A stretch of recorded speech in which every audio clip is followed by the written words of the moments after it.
I stood there in the center of the wedding reception, surrounded by the hum of conversation and the clink of glassware, feeling the weight of 13 years pressing down on me like a thick, suffocating coat I couldn't shake off. The music was loud, the kind of upbeat tune that made people sway and move without thought, but all I could focus on was her, Olivia, my ex-wife. She walked toward me, her confidence evident, strutting like she owned the room. She hadn't changed much, not really. Her blonde hair still fell in that sharp, chin-length cut, and her eyes still carried that same glint, the one that used to make me feel small. I had loved her once, loved her deeply, back when we were young and naive, believing that forever was something we could keep. But then came the tests, the endless doctor visits, the waiting. And when we couldn't have children, she turned on me. She'd sit across from me at the kitchen table, her voice as cold as ice, accusing me, saying it was my fault, that I had let her down. Then one day, she packed her bags and left, throwing words at me that cut deeper than any knife.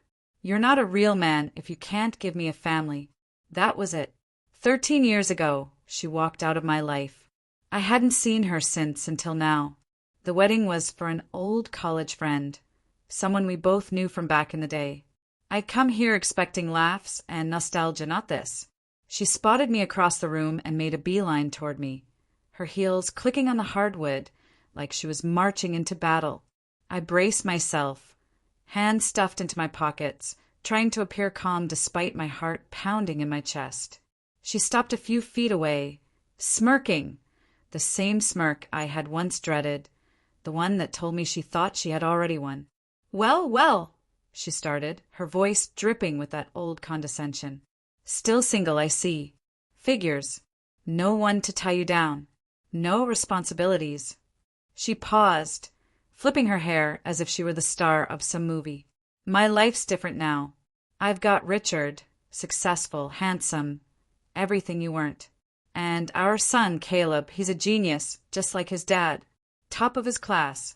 Plays piano like a pro. You should see him. She let out a sharp little laugh, and I just stood there, letting her talk, letting her build up her little tower of pride. I could have interrupted, could have said something to wipe that smug look off her face, but I didn't. I waited, watching her bask in what she thought was her victory over me. She kept going, throwing out details about Caleb's grades, Richard's business deals, how perfect her world had become since she'd left me behind. I stood there, keeping my face neutral, feeling the old anger bubbling up, but holding it back. Then, when she paused to catch her breath, I saw my chance.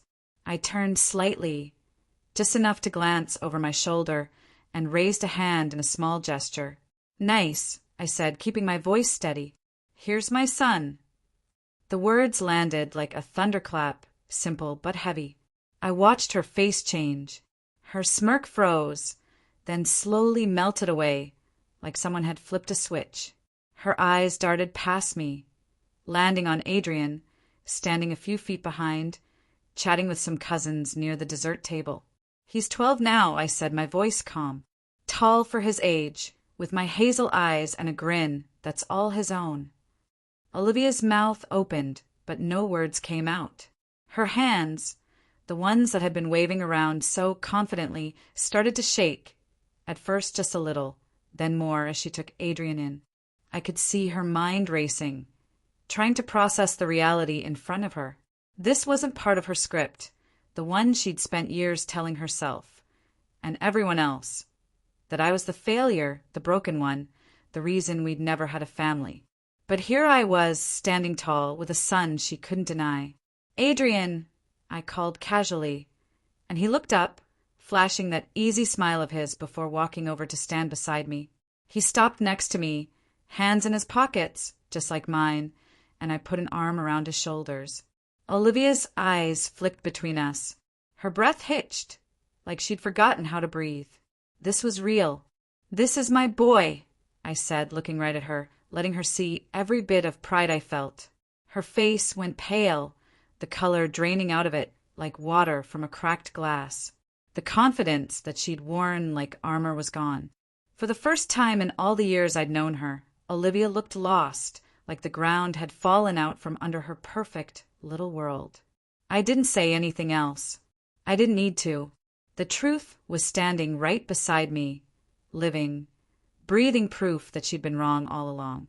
She stammered something, half-formed words, a question maybe, but I just smiled, small and tight, and let her flounder. Adrian tilted his head, curious but unbothered, and I could tell he didn't yet understand the weight of the moment. Not yet, but I did. I felt it in my bones, the satisfaction of watching her crumble. Not because I planned it, but because life had a way of setting things right. She had left me thinking I was nothing, and now here I was whole and happy, with a family she could only dream of. The music played on. The party spun around us. But for that one moment, it was just me, my son, and Olivia's stunned silence. And damn, it felt good. 13 years ago, I thought I had it all figured out. Standing there in my cheap suit at the university chapel, watching Olivia walk down the aisle in that white dress that made her look like something out of a dream. We were the perfect couple. Or at least that's what everyone said. She was the loud, bright spark, always laughing, always pulling me into her orbit, and I was the steady one, the guy who would follow her anywhere. We met in our second year, bonded over late-night study sessions and bad cafeteria coffee. By the time we graduated, we were inseparable. Marriage felt like the next step, the natural one. So we did it young, full of hope, believing love was enough to carry us through anything. I remember holding her hand that day, promising forever, thinking we'd build a life together. House full of kids, noise, messy, beautiful chaos.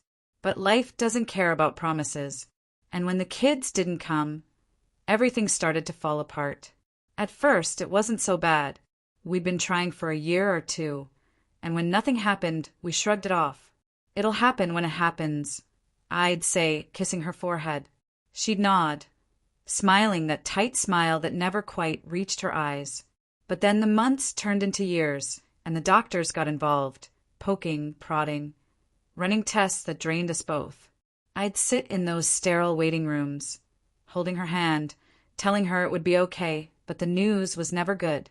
They couldn't figure it out at first. Just kept saying unexplained infertility, like that was supposed to make sense. Olivia started to change after that.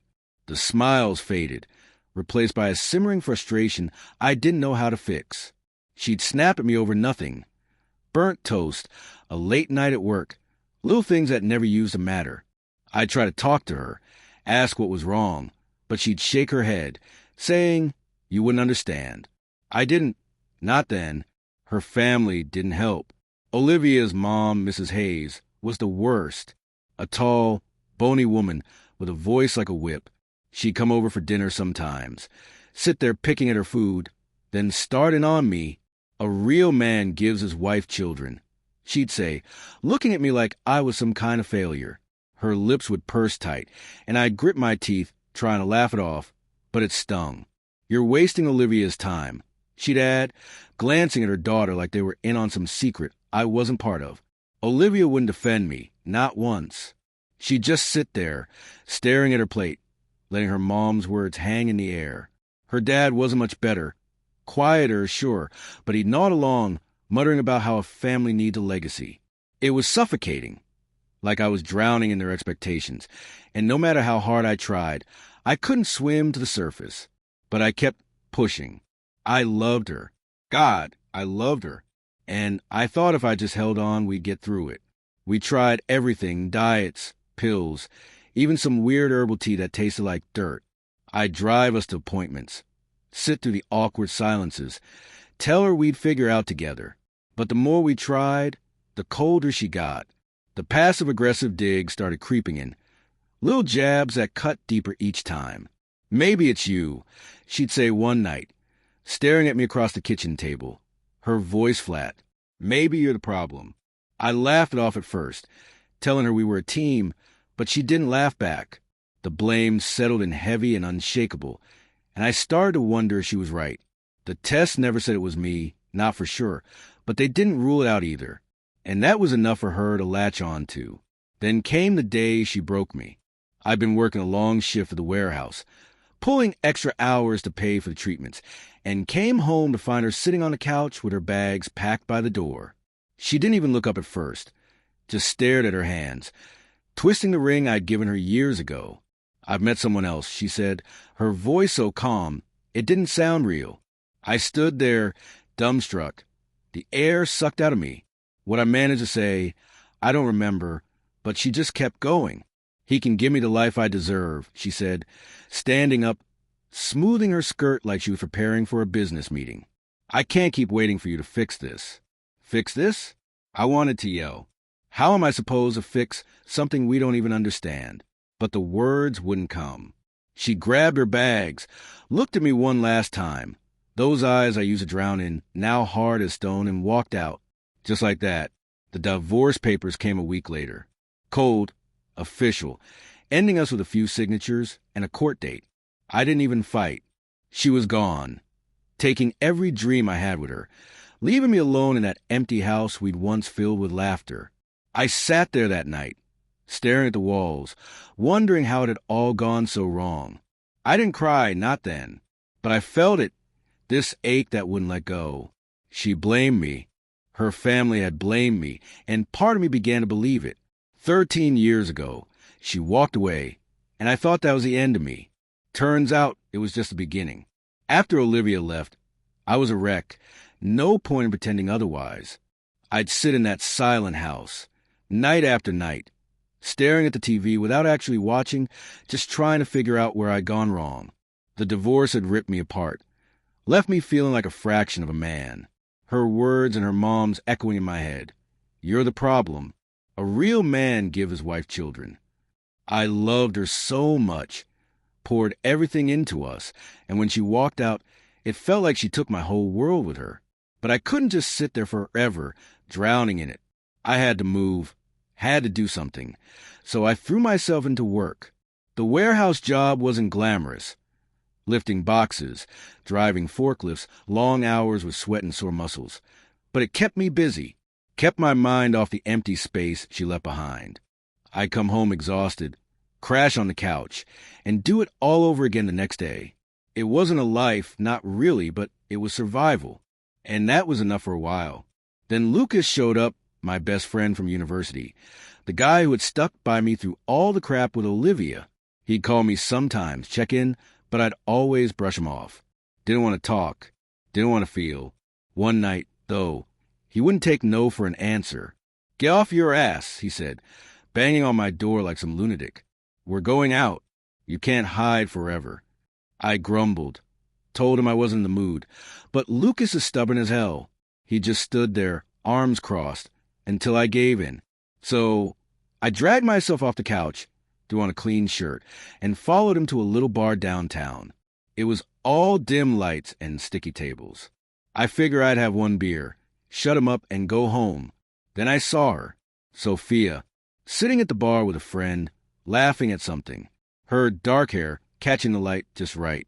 She wasn't like Olivia, not even close.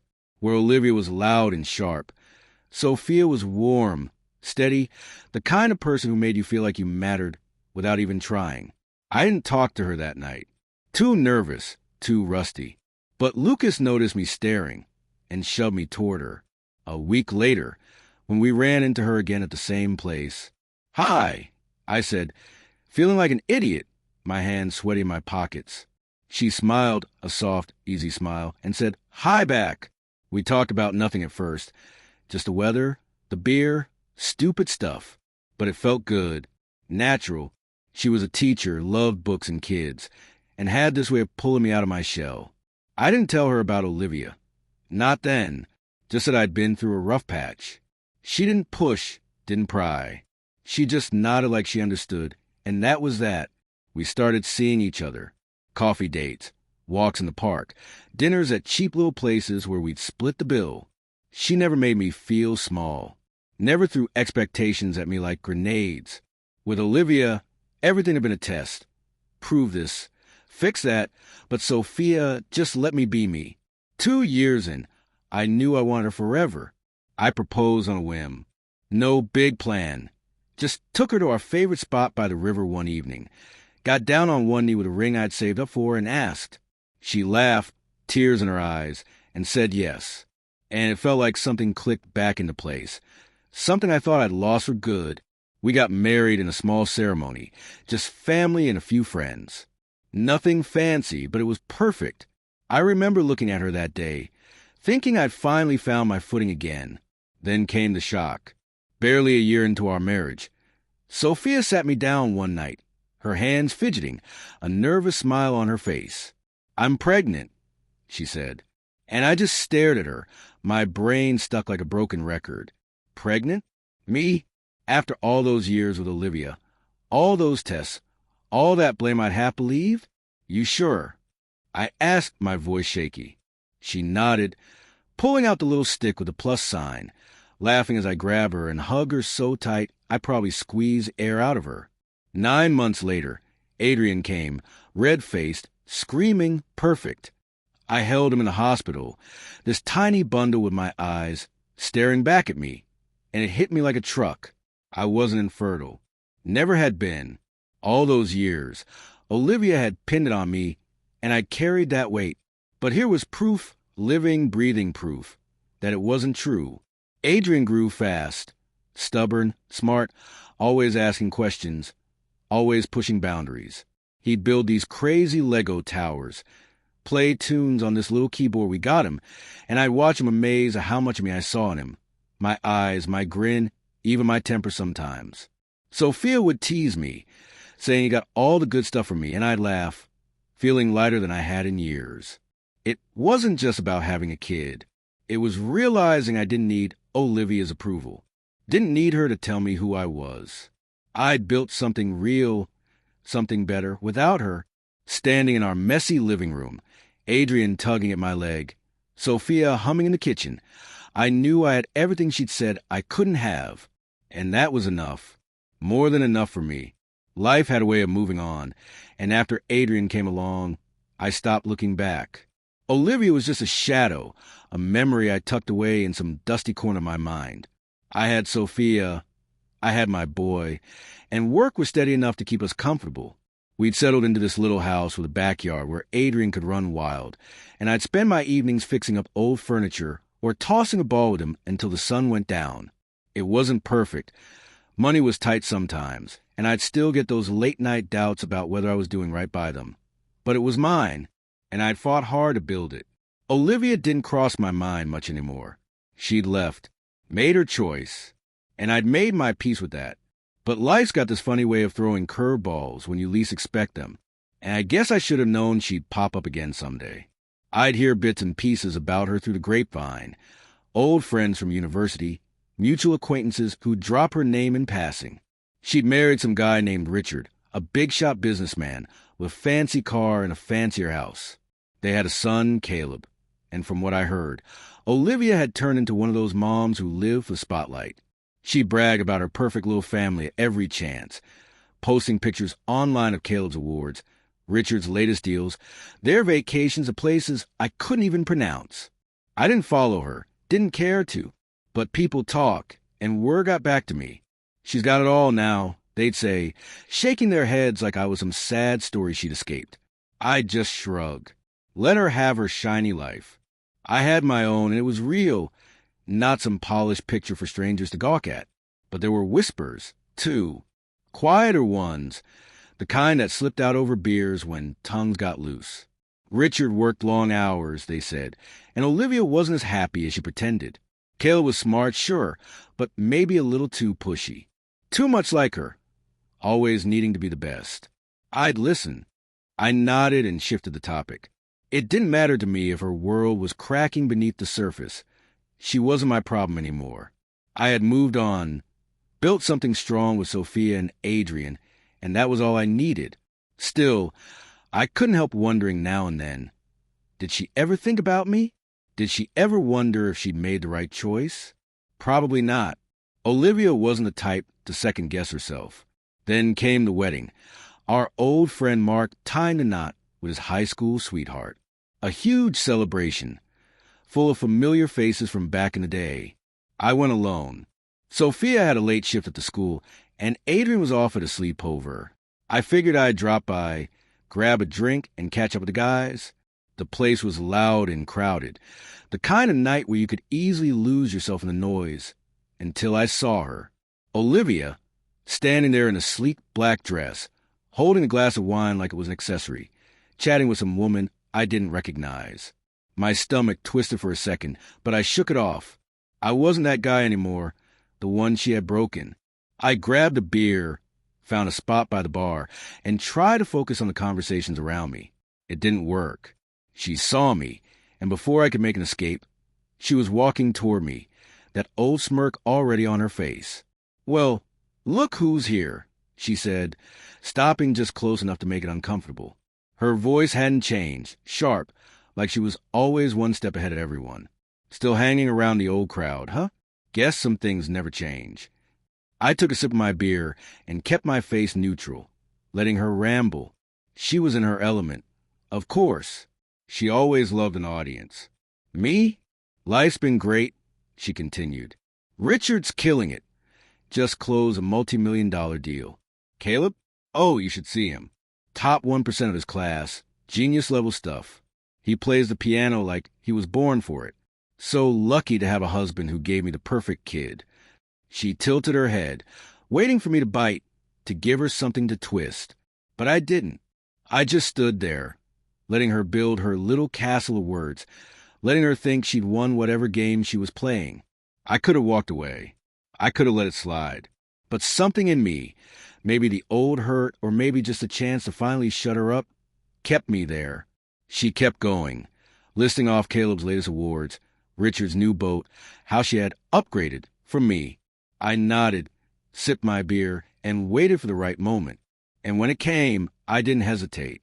She paused, smirking, daring me to say something. I set my glass down and turned, just enough to catch Adrian in the corner of my eye. He'd shown up with Sophia after all, standing by the dessert table, laughing with some kids. I looked back at Olivia and gave her a cool smile. "Here's my son," I said, casually nodding toward Adrian. Her eyes followed my gesture, locking onto him like she'd seen a ghost. She froze mid-sip, her glass trembling in her hand. Adrian glanced over, waved at me with that easy grin of his, and I waved back. I didn't need to say anything more. The truth was right there. She couldn't unsee it. My son, my life. For once, I didn't have to say a word. Reality spoke for me. The air at the wedding felt heavier after that, the buzz of conversation continuing around us but feeling distant. Olivia stood there, her perfect little world suddenly tilting. Her glass of wine shook in her hand, but she didn't notice. She just stared at Adrian, her gaze frozen, like the sight of him was pulling her world apart. I didn't move. I didn't say anything more. I let her take it in. She stared at him, then back at me, and I could see it in her eyes. She was seeing it now, the truth she'd spent so many years ignoring. Her hand trembled harder, and a drop of wine splashed onto her dress, but she didn't seem to care. Her eyes flicked between me, Adrian, and Sophia, trying to process the impossible puzzle she had spent so long building. "How?" she whispered to herself, but I heard it. I could have answered. I could have laid it all out. How Sophia and I had a kid, without even trying. How it wasn't me who had failed all those years ago. But I didn't. I let her work it out on her own. Her throat worked, trying to swallow the words that wouldn't come. The years of blame she had placed on me. The time she convinced herself she had done the right thing. It was all crumbling before her eyes. Then Richard appeared. He strode over, his stiff businessman walk unmistakable. Caleb trailed behind him. He must have seen Olivia standing there, frozen, because his frown deepened, and he asked, "Olivia, is everything okay?" She didn't answer. She just stared at Adrian, completely lost in the moment. Richard looked between her and me, then Adrian, his jaw tightening. I could tell he didn't know me. Not really, but he knew enough from Olivia's stories. I could imagine what she had told him about me, the useless ex she had dumped for a more successful life. Caleb, though, broke the silence. His voice cut through the tension, like a kid oblivious to the storm around him. "Hey, Dad, that's the kid from the violin contest, right?" He pointed eagerly at Adrian. I almost laughed.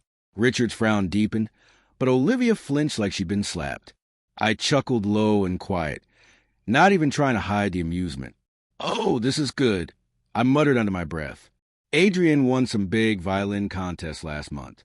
Got his name in the paper. Even Olivia didn't know. She couldn't have.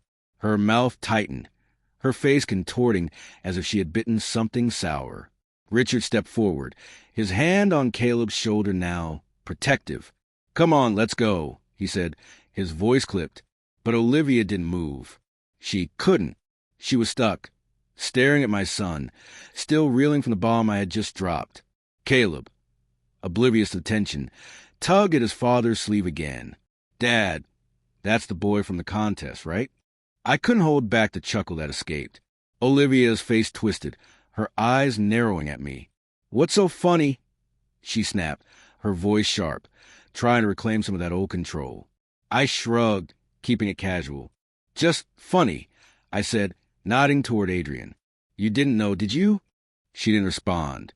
Her lips were tight, her brow furrowed, trying to process what she was seeing. Adrian had made waves.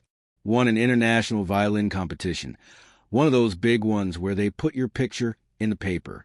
I had been there, front row, cheering him on while Sophia snapped pictures. Caleb must have been there too, probably in the crowd, watching my son take the stage and walk off with the win.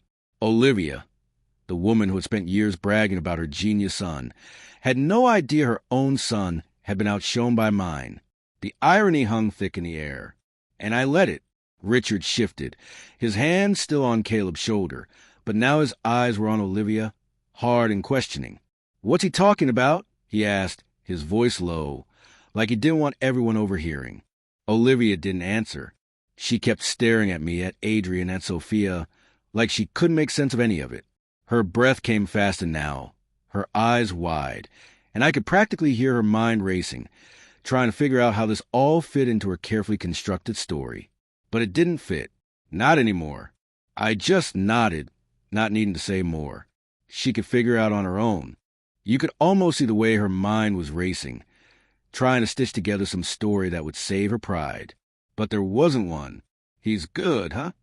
I said, nodding toward Adrian, who was chatting with some kid about cupcakes, completely oblivious to the mess he had created. Won it fair and square. Made us proud.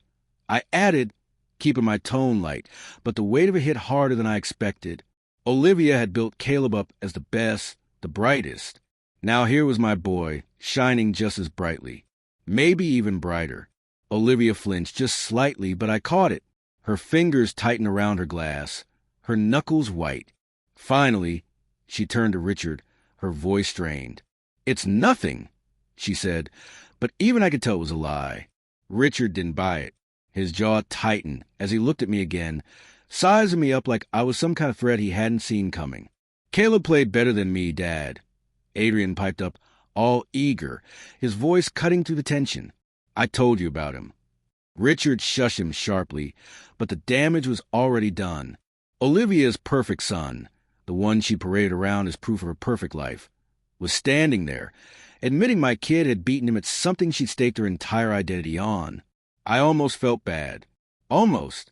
Then I remembered all those years she blamed me, all those nights I'd sat alone, wondering if she was right.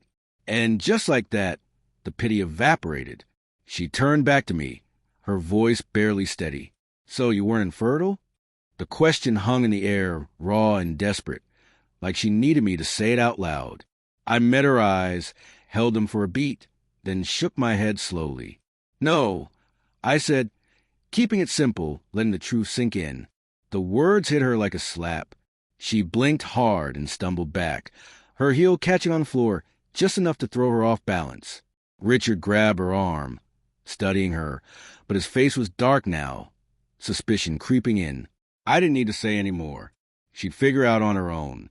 All those years she spent pointing the finger at me, telling herself I was the problem. Now the proof was standing right here, eating a cupcake. Silence stretched out between us, thick and heavy, and I could feel the weight of her mistake pressing down on her. She built this whole life on the idea that I couldn't give her what she wanted, and now it was clear, crystal clear I had. Sophia squeezed my hand, a quiet reminder she was there. I glanced at her, grateful for the anchor she was. Adrian wandered back over, holding out his half-eaten cupcake. "Want some, Dad?" he asked, all innocent, and I grinned, ruffling his hair. "Sure, bud," I said, taking a bite, acting like this was just another moment, not the moment that had unraveled Olivia's world. She didn't move, didn't speak, just stood there, her perfect mask starting to crack, and I knew she'd never forget this. Neither would I, but for different reasons. For her, it was the moment she lost everything she clung to. For me, it was the moment I realized I'd already won. The wedding lights flickered above us, casting shadows across Olivia's face as she stood there, still reeling from the truth I'd just laid bare. Adrian was my son, and I wasn't the broken piece she'd made me out to be all those years ago. Her eyes were wide, her breath shallow. I could see the storm brewing inside her, the kind that comes when everything you've built your life on starts to crumble. I didn't need to say anything more. She'd asked if I was infertile. I'd said no. Now she was stuck with the fallout. Her perfect little narrative was unraveling in front of me, in front of Sophia, and half the damn wedding party. Richard was still holding her arm, his grip tight like he was trying to keep her from falling apart. His face was a mix of confusion and something darker, doubt, maybe. Caleb stood beside him, shifting from foot to foot, looking between Adrian and his mom like he didn't know what to make of it all. Me? I just stood there, Sophia's hand warm in mine, Adrian munching on his cupcake, feeling the weight of 13 years lift off my shoulders. Olivia's hands curled into fists, her nails digging into her palms. She opened her mouth like she was about to argue, to fight back, anything to claw her way out of this hole. But she stopped mid-sentence, her voice cutting off sharp. I saw the realization hit her. It wasn't slow. It crashed into her like a wave, hard and fast. Her eyes darted away from me, staring at nothing, like she was seeing every moment of our past in a new light. If I wasn't the problem, then who was? She'd spent over a decade blaming me, telling herself I had failed her, using that to justify walking out, finding Richard, building this shiny new life. But now, with Adrian standing there, living proof I could have kids, the math didn't add up anymore. It wasn't me. It was her. I could have rubbed it in. I could have twisted the knife and made her feel every ounce of the hurt she dumped on me all those years ago. Part of me wanted to. God knows I'd earned it after all those nights I'd sat alone, wondering if she was right, if I was less than a man. But I didn't. I just watched her, let her sit with it, let the silence do the talking. Her face twisted just for a second before she pulled it back, trying to shove her old mask of control back on.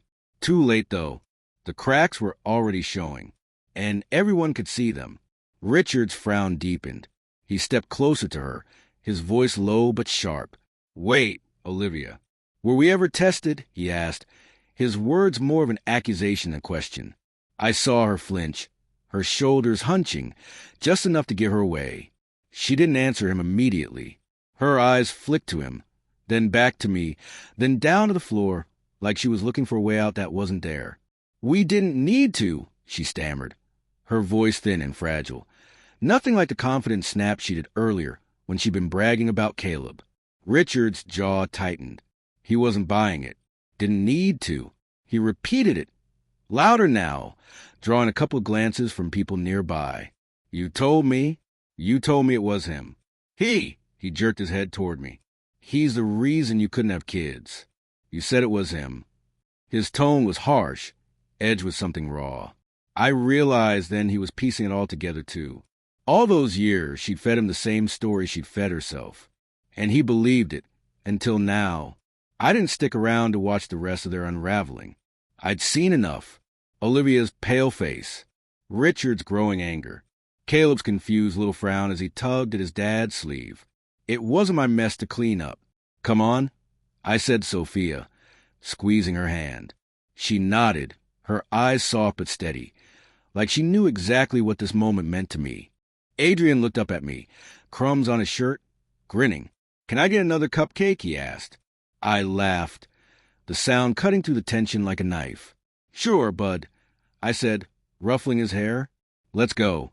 We turned to walk away, the three of us, my real family, the one I'd built from the ashes Olivia had left behind. she called after me, her voice shaky, but loud enough to stop me for a second. Wait. I paused and glanced back over my shoulder. She was standing there, hands half raised, like she could pull me back into her orbit. We can talk about this, she said, desperation in her voice, her eyes pleading. I looked at her, really looked at her, for the first time in years. The woman who'd broken me, who'd walked out without a second thought, was standing there, begging for something. Answers, maybe, or a way to rewrite the past. But I was done giving her pieces of me. No, Olivia, I said, firm and final. Cal and we got nothing to talk about. Sophia's hand slipped tighter into mine, warm and solid. Adrian tugged at my sleeve, impatient for that cupcake. I turned away, leaving Olivia standing there with her crumbling world, and walked back to the party, back to the noise, the laughter, and the life I'd made. I didn't need to see her fall apart. I'd already won, not by tearing her down, but by building something she could never touch. And that was enough. The wedding music hummed in the background as I walked away from Olivia, her voice still echoing in my ears. Wait, we can talk. But I didn't stop, didn't turn back, just kept moving, Sophia's hand in mine, and Adrian bouncing ahead toward the dessert table. I could feel her eyes on me, burning into my back like she thought she could will me to stay, to give her something, anything, to make sense of the mess she'd just stepped into.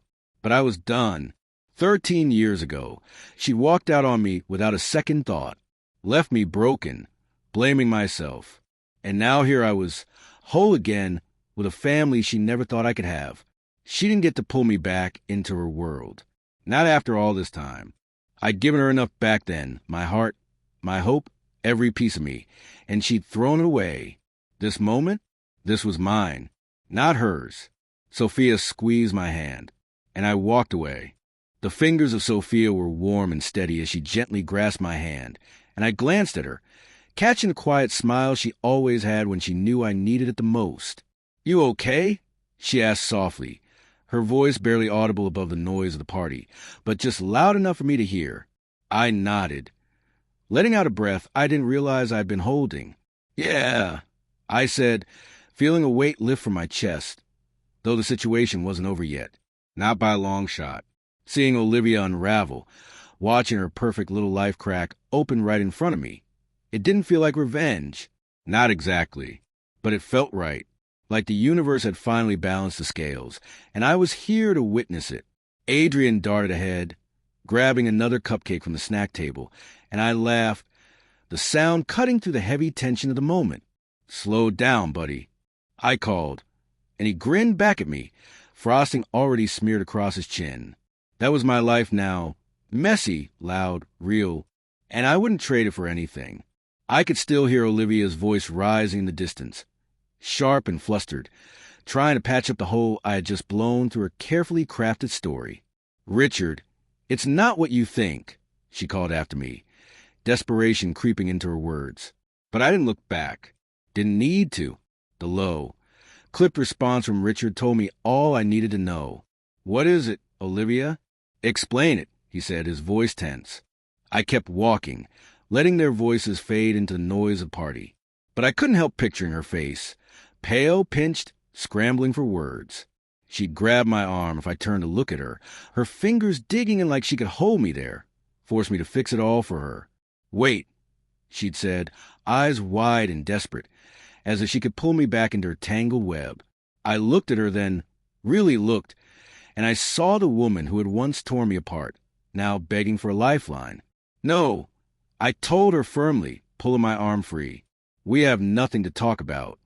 That was it, the final word I had for her. No more explanations, no more games. Sophia nudged me, pulling me out of my head. You sure you don't want to stay and watch the fireworks? She teased, her eyes glinting with that playful spark I loved. I chuckled, shaking my head. No, I've seen enough. She knew what I meant. Olivia's World Catching Fire was a show I didn't need front row seats for. Adrian ran back over, holding out the cupcake he'd snagged for me, and I took it, ruffling his hair.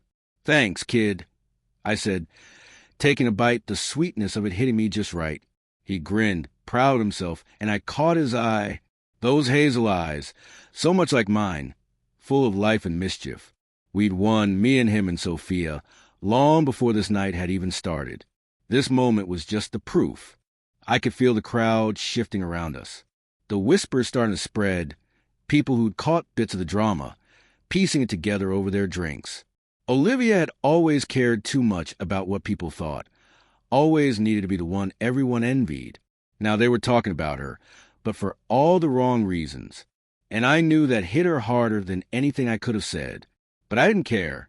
Not my problem anymore. For years, I'd carried her judgment, her blame, letting it weigh me down. But I'd shed that long ago. Standing here with my family, I was free of it, free of her. And it felt damn good. We moved toward a quieter corner of the room, away from the dance floor and the growing hum of gossip.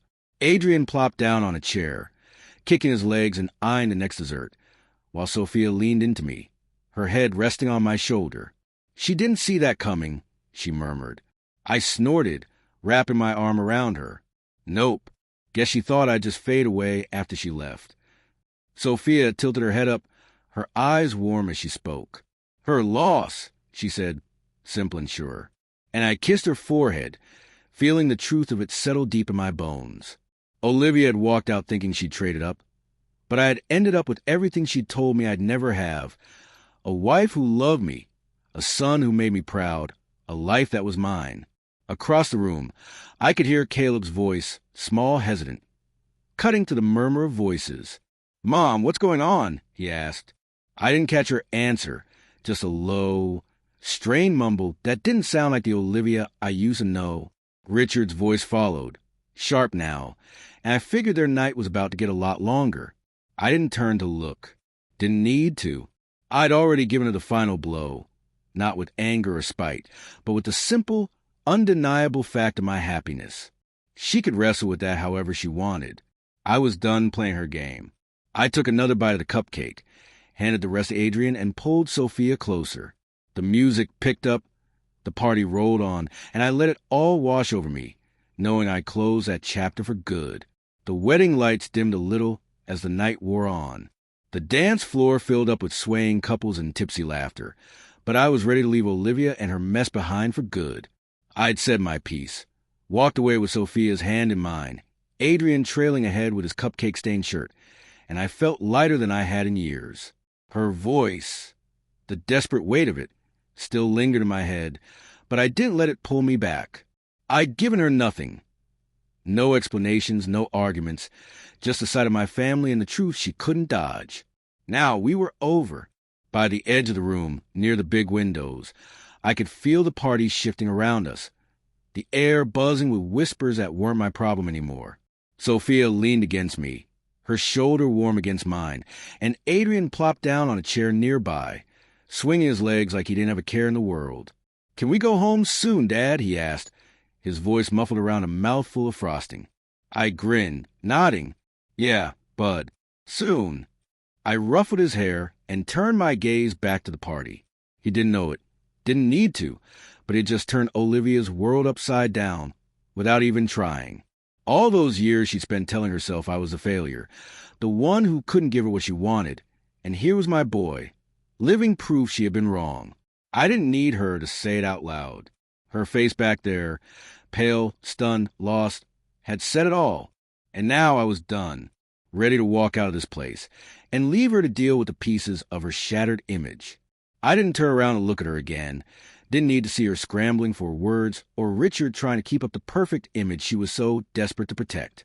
I just kept walking with Sophia, my son at my side, and felt the weight of the years fall away. Olivia's world was unraveling, and I had finally broken free. We'd gone to parties just to show off, her arm looped through mine, smiling like we were the perfect couple. But when the kid thing fell apart, she blamed me. She told everyone I was the reason we couldn't have a family. Now, it was all coming back to haunt her. Her reputation, something she guarded like gold, was slipping through her fingers, right in front of everyone she spent years trying to impress. I felt Sophia shift beside me, her hand sliding up my arm. "She's not going to let this go easily," she murmured, her voice low. I nodded, knowing she was right. Olivia never lost gracefully. She'd fight to twist us somehow, making my fault again or spin some story to save face. But it didn't matter. The truth was out now, plain as day. No amount of words could undo what everyone had seen. Adrian, my son, standing tall and real. That was more than she could argue with. Let her try, I said, my tone steady. I'm done with her games. Sophia smiled that quiet, knowing smile, and leaned her head on my shoulder. Good, she said, and that was enough. Adrian finished his cupcake, wiping his hands on his pants. Sophia groaned, but I just laughed and stood, stretching. Home now? He asked, and I nodded, pulling him into a quick hug. Yeah, let's get out of here, I said. We started making our way through the crowd, and I could feel the eyes on us. Curious, maybe a little confused. People who knew me back then, who'd heard Olivia's version of our story, were seeing me now. They were seeing my family, and I knew they were rewriting it in their heads. I didn't stop to chat, didn't need their nods or their good to see you lines. I closed the door on that part of my life the second I walked away from her, and I wasn't about to open it again. The cool night air hit us as we stepped outside. Adrian ran ahead to the car, Sophia's hand still in mine. I took a deep breath, letting it out, feeling the last of Olivia's shadow slip away. Back inside, she'd be dealing with the fallout. Richard's questions, Caleb's doubts, the whispers that had followed her for weeks. But out here it was just us, me, my wife, my son, and the home waiting for us, full of love and laughter. Everything she'd said I'd never have. I'd shut that door for good, and I wasn't looking back. The car hummed along the quiet road, leaving the wedding behind, the glow of the venue fading in the rear-view mirror. A calm settled over me, deep and steady, like I'd finally put something to rest. Sophia sat beside me, her hand resting on my knee. Adrian was already half asleep in the back, his head against the window, cupcake crumbs still clinging to his shirt. The night was dark, stars poking through the sky, and I kept my eyes on the road, letting the rhythm of the drive smooth out the edges of everything that had happened. Olivia's face flashed in my mind for a second, her shock and crumble, but I pushed it away. She didn't get to take up space in my head anymore, not after the night. I'd walked away from her questions, from her desperation. And now, I was headed home with the only people who mattered. This was where I belonged, and I knew it down to my bones. We pulled into the driveway. The little house sat there under the porch light, warm and welcoming. Nothing fancy, but ours. Adrian stirred as I cut the engine, mumbling something about wanting to stay up. Sophia laughed softly. Nice try, kiddo, she said, unbuckling her seatbelt. Bedtime for you. He groaned, but there was a grin in it.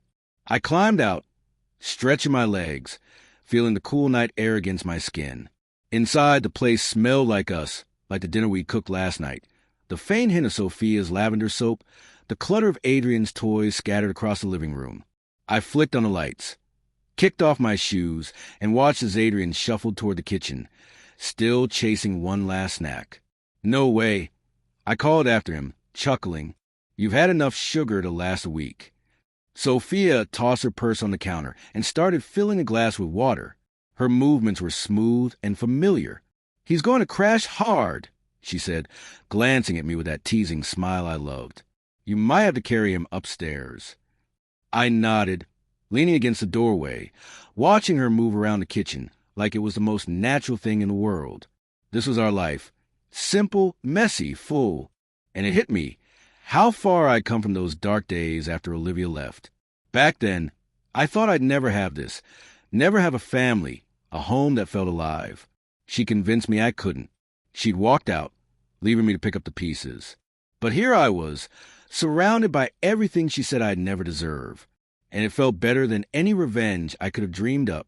Adrian wandered back in, yawning, and I scooped him up before he could argue, slinging him over my shoulder like a sack of potatoes.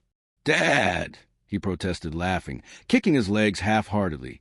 I grinned, carrying him toward the stairs. Time's up, buddy, I said, hauling him to his room, while Sophia followed, flicking off lights behind us. I dropped him on his bed, dodging a playful swipe as he grabbed his pillow. Sophia leaned in the doorway, watching us with that warm look she got when she thought I wasn't paying attention. "Brush your teeth first," she said. He groaned again but obeyed, dragging himself to the bathroom. I sat on the edge of his bed, waiting, listening to the water run, feeling the quiet pride that came with nights like this, ordinary but mine. When he flopped back onto the bed, I pulled the covers up, tucking him in like I'd done 1,000 times. "Good night, kid," I said, and he mumbled something sleepy, already drifting off. I stood, looking down at him, his hazel eyes closed, his breathing slow. I felt this swell in my chest. He was everything I'd wanted back when I was with Olivia, everything she told me I couldn't have. I believed her for too long, let her words sink in deep. But Sophia had pulled me out of that, given me this life without ever asking me to prove anything. I turned off his light, stepped into the hall, and found Sophia waiting, her arms crossed, a playful glint in her eyes. "You're a softy," she said, and I laughed, pulling her close. "Only for you," I shot back, kissing her quickly before we headed downstairs. We ended up at the kitchen table, just the two of us, the house settling around us with little creaks and sighs. Sophia poured us each a glass of water, and we sat there talking about nothing. Her day at work, Adrian's latest school project, letting the night unwind. Then she grinned, leaning forward. "So, how'd it feel seeing her like that?" I took a sip, thinking it over. The memory of Olivia's stunned face flickered back, but I pushed it away. "Good," I said finally, not because she's falling apart, but because I'm not. "I've got this," I added, looking at her. "You, him, us, and she can't touch it." Sophia nodded, her hand sliding across the table to cover mine. She never could. And I knew she was right. I didn't care about revenge. Olivia's life, whatever mess it was now, was her own doing. She'd made her choices, built her world on lies. And tonight, those lies had caught up to her. Me? I didn't need her to suffer to feel whole. The truth, Adrian, Sophia, this home, it was enough. More than enough. I squeezed her hand, stood to rinse our glasses, and felt the last of that old hurt slip away. We climbed the stairs together, checked on Adrian one more time, then fell into bed, her head on my chest, my arm around her. The house was quiet, alive with us. And I knew, right then, I was exactly where I was meant to be. Let Olivia live with her regrets. I had everything I needed right here.